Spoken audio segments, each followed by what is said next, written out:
Ten, kdo má hodně peněz, jestli je spíš zloděj a je to padouch a potvora, který vysává společnost, anebo je to naopak.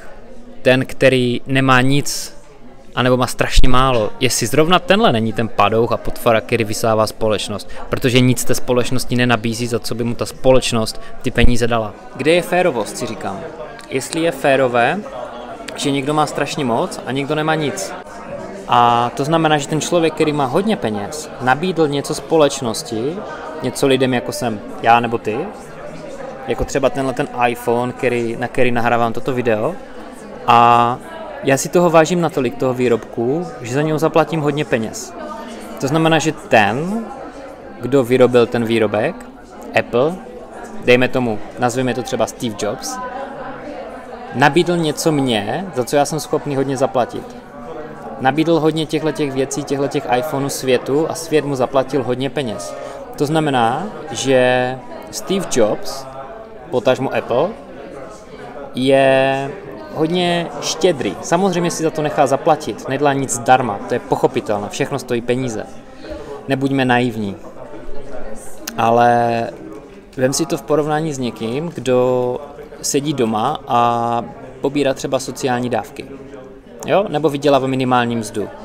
To znamená, že ten člověk, který sedí doma, pobírá sociální dávky, anebo bere minimální mzdu, nabízí společnosti něco, o co není takový zájem.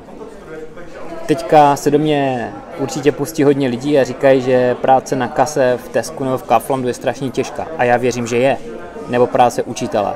A já věřím, že je hodně těžká. A společnost ji potřebuje. Ale má otázka je, jak moc se změní svět, když zrovna ty, když děláš tuhle práci, nepůjdeš zítra do práce. A jak moc se změní svět, když Apple zítra zanikne. A podle toho je ten člověk, který nabízí tu danou práci anebo výrobek, ohodnocený. Takže jinými slovy, kdo vydělává málo a má málo, znamená, že málo taky nabízí té společnosti a těm lidem okolo něho. Já vím, že to je i docela morální záležitost tady to a může se kolem toho rozvířit nějaká zajímavá debata. Ale zkus nad tím popřemýšlet, je to taková moje myšlenka dne. Když jsem si tady zkrátil chvilku, když tady nabízím zrovna zaměstnání v Manchesteru, teďka je pauza, tak tady nikdo moc není, ale jinak tady je stovky lidí, mám mikrofon, na který nahrávám toto video, vloguju takzvaně. Mám normálně jenom iPhone, tenhle ten Rode mikrofon a jestli máš na to nějaký názor, klidně ho napiš pod tohle video. Tady je spousta mladých lidí v Ostravě, kteří můžou studovat v zahraničí. Na těch vysokých školách, které jsem už zmínil. Velká Británie, Holandsko, Švédsko, Norsko, Finsko, Německo, spousta jiných zemí. A tihle lidi, mladí, když vystudujou, tak budou mít co nabídnout světu, budou mít co nabídnout tomu trhu. To znamená, že tahle skupinka lidí, která tady je a zajímá se o tohle studium, bude mít v budoucnu nabídnout něco více, než běžný člověk, který třeba v zahraničí nestudoval. Všichni tihle lidi mají dobrý základ na to, aby byli bohatší, než ti, kteří v zahraničí nestudovali. A když už jsme u toho, já ti ukážu, jak to tady teda vypadá. Jsme v hotelu Imperial v Ostravě. A já tě teďka tady tím trošku rychle provedu.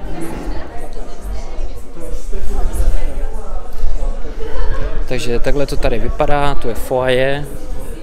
Tam vzadu, kde jsem byl, tam jsou všichni představitelé vysokých škol, které nabízejí studium v zahraničí. A teďka se narychlo mrkneme do přednáškové místnosti, kde ty školy se samotné prezentují.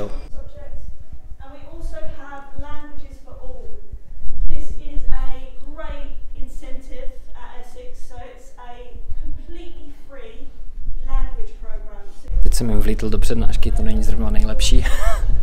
Omlouvám se za to, jestli se na to dívají zpětně.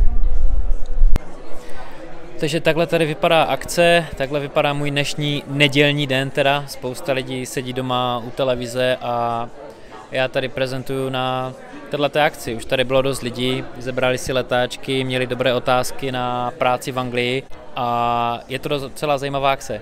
Každopádně to je všechno, už se blíží 15. hodina a já pomaličku to balím a půjdu domů. Díky teda za sledování tohohle videa a já se s tebou loučím. Ahoj.